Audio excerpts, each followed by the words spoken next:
Bismillahirrahmanirrahim. Assalamualaikum warahmatullahi wabarakatuh. Alhamdulillahirabbil alamin. Puji syukur senantiasa kita panjatkan ke hadirat Allah Subhanahu wa taala. Salam dan salam senantiasa terlantunkan kepada Nabi Muhammad sallallahu alaihi wasallam. Malam hari ini kita melanjutkan ngaji filsafat untuk edisi yang ke-410 dari awal kita mulai di tahun 2013. Masih dengan suasana yang panas, tapi semoga kita masih tetap istiqomah untuk mengaji di malam hari ini. Langsung saja mari kita mulai ngaji filsafat malam hari ini dengan sama-sama membaca suratul Fatihah. Untuk teman-teman yang beragama lain atau berkepercayaan yang lain bisa menyesuaikan. Al-Fatihah.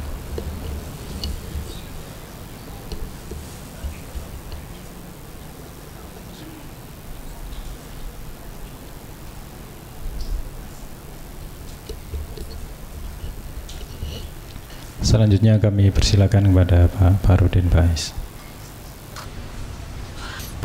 Bismillah. Assalamualaikum warahmatullahi wabarakatuh.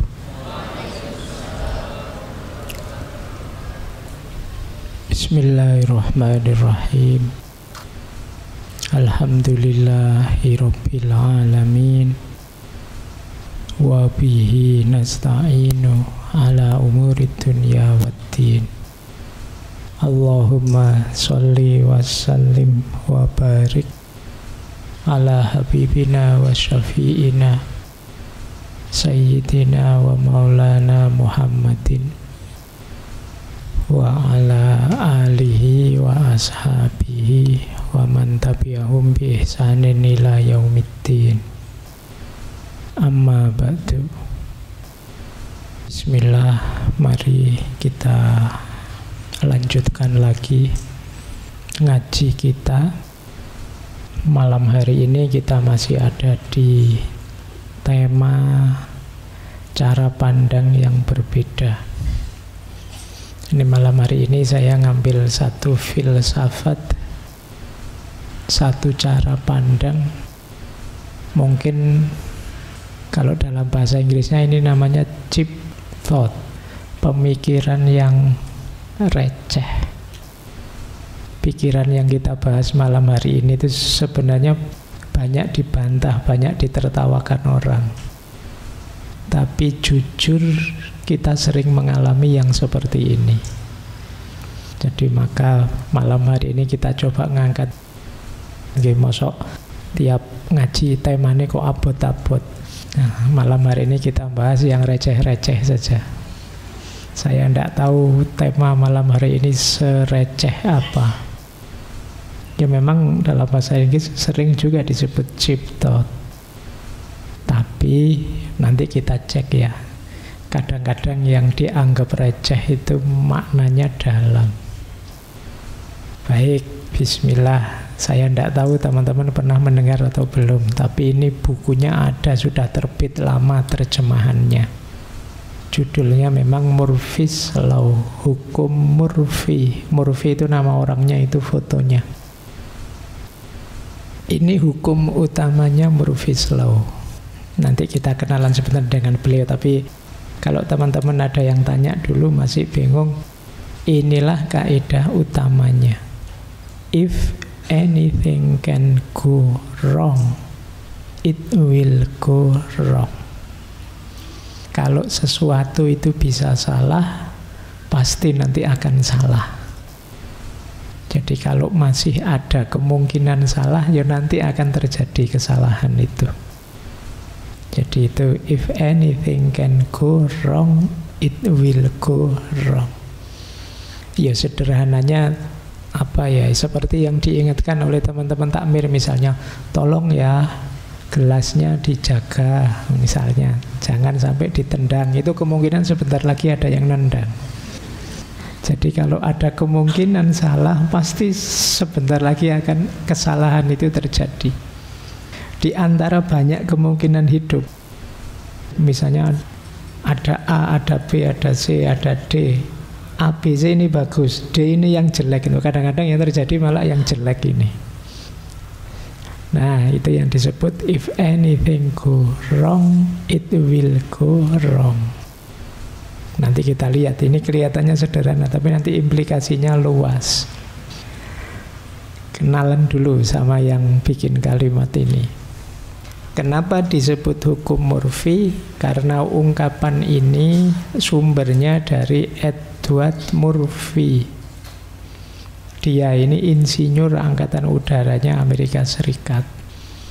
Satu ketika dia ini menjadi anggota satu eksperimen, satu proyek yang namanya proyek penelitian MX981.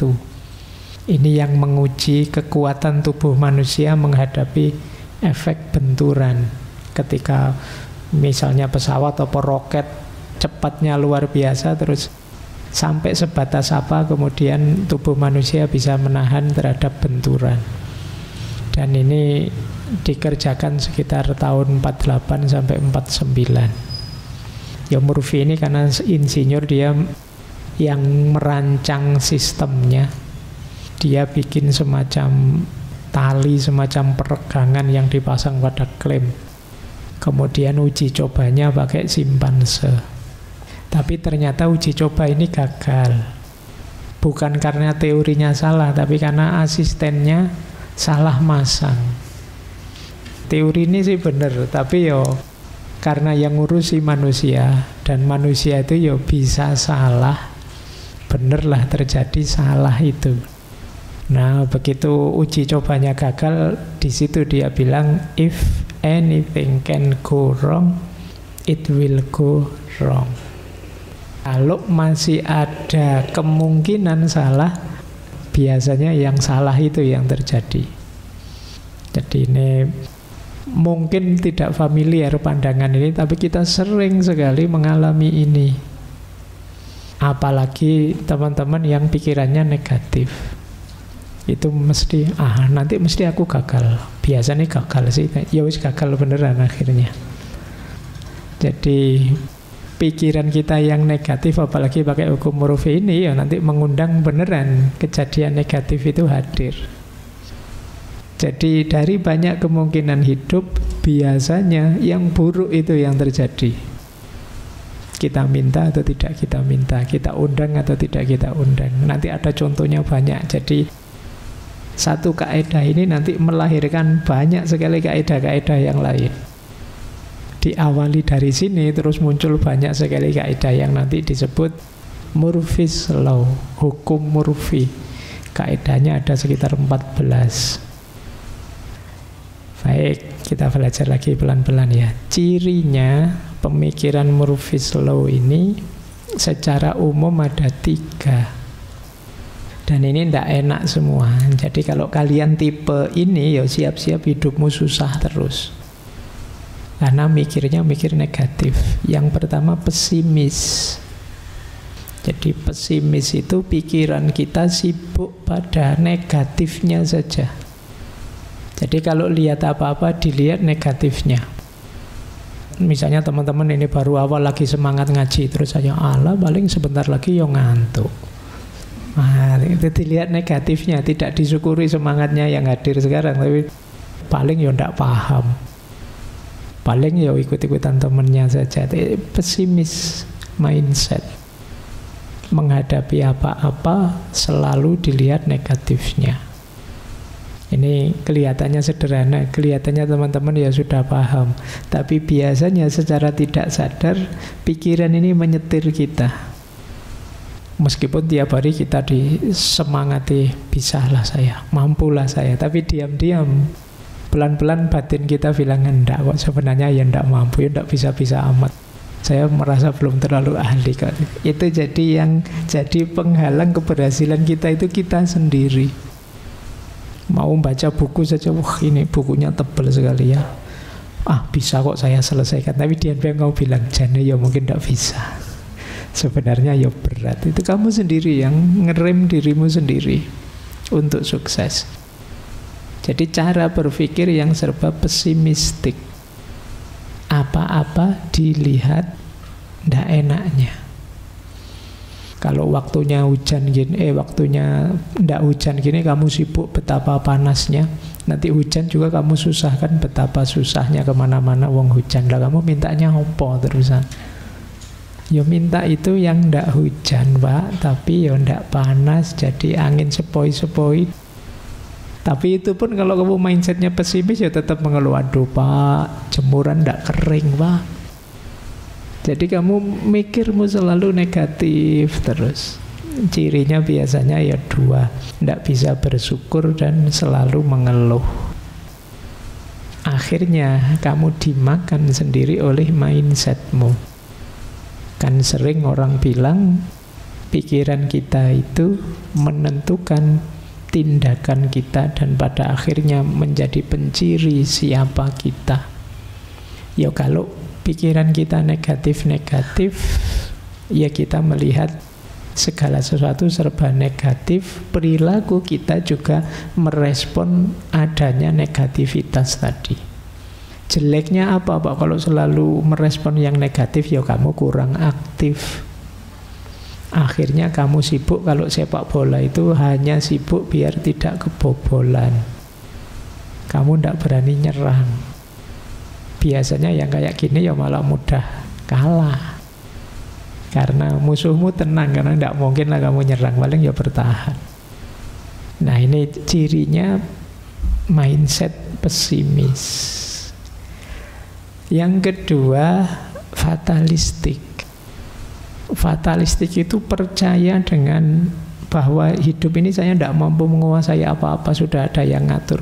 Entah mekanisme alam, entah Tuhan, entah sunnatullah, entah apa, pokoknya saya ini serba tidak berdaya. Kalau di ilmu kalam itu ada aliran namanya Jabariyah yang punya pandangan fatalistik, bahwa hidup kita ini A sampai Z-nya sudah diskenario.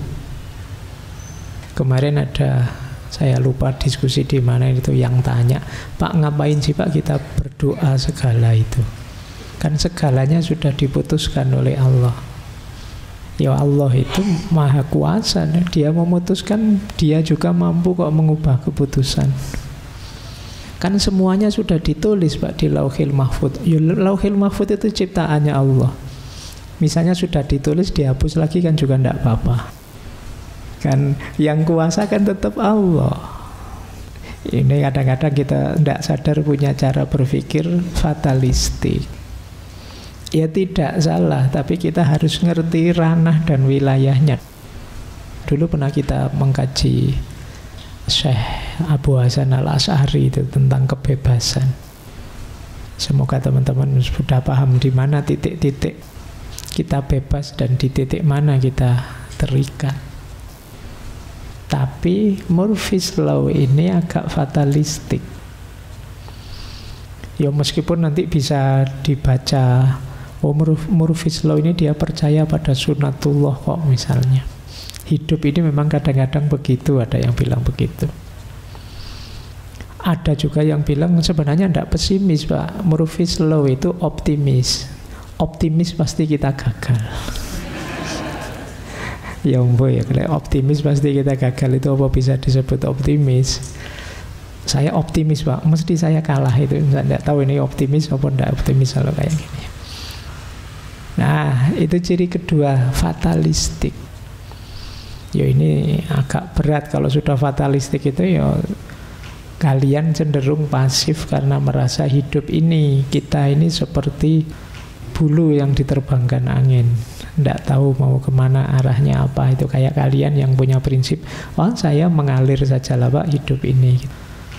Ya mengalir, tapi kan kamu harus lihat dulu itu alirannya kemana, kamu mau dibawa kemana, tujuannya apa, kan begitu. Mengalir saja, nanti teman-temanmu begal, kamu ikut begal. Ciri kedua fatalisme. Ciri ketiga, pandangan Murphy's Law ini menampakkan betapa lemahnya manusia. Jadi ada dua karakter lemah manusia yang dibidik dalam Murphy's Law ini. Yang pertama, kecerobohan, dan yang kedua lemah dalam pengendalian. Manusia itu punya akal, punya beberapa kemampuan pengendalian yang luar biasa. Tapi mungkin di antara makhluk-makhluk yang lain, yang paling ceroboh juga manusia. Yang paling mudah kepleset itu manusia.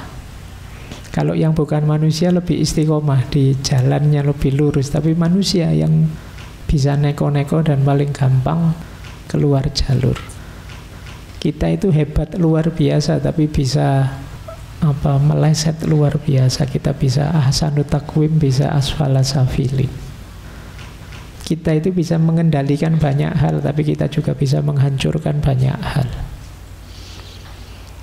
Nah, Murphy's Law ini nanti fokus pada bagaimana manusia itu ternyata tidak mampu mengendalikan hidupnya.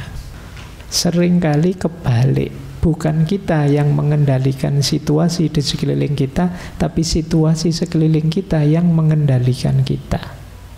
Ya contohnya banyak.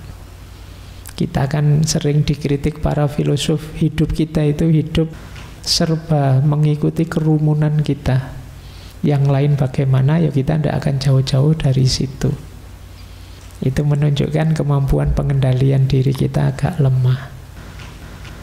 Baik, ini 3 cirinya secara umum. Jadi konsep umumnya tadi yang bunyinya if anything can go wrong, it will go wrong. Sejarahnya seperti tadi, Kapten Edward Murphy dengan 3 ciri fatalistik, kemudian yang pertama pesimistik, dan yang ketiga kelemahan manusia yang ceroboh dan lemah dalam pengendalian.